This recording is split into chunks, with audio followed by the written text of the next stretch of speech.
Наместо од црвена налепница, возење на плин. Ова е опцијата за оние чии автомобили се постари и повеќе загадуваат. Ке се делат субвенции во висина од 300 евра за набавка и вградување на плински уреди. Опфатени ќе бидат околу 1200 возила, па средствата најверојатно ќе се делат по принципот прв дојден, прв услужен.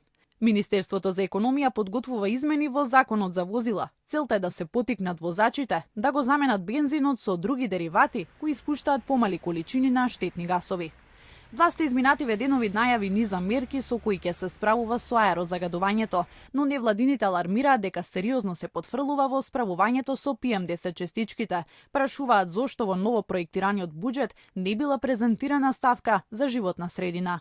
Во 2016 година се собрале над 183 милиони евра за даноци поврзани со животната средина.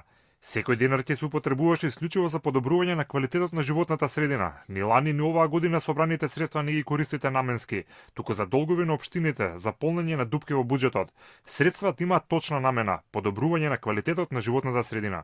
На посебна седница во владата пак денеска се заседава токму за проблемот со енормното загадување. Вчера Заев најави дека ќе се исполни барањето на невладините и за прв пат ќе се воведе посебна програма во буџетот за животна средина.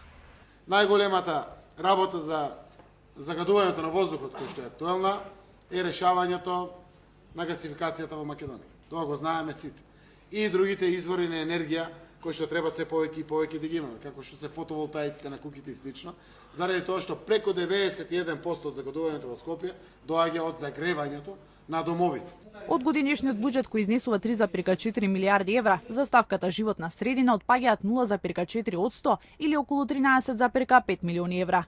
Граѓанските организации тогаш негодуваа и бараа средствата да бидат минимум 2,5% од вкупната државна каса.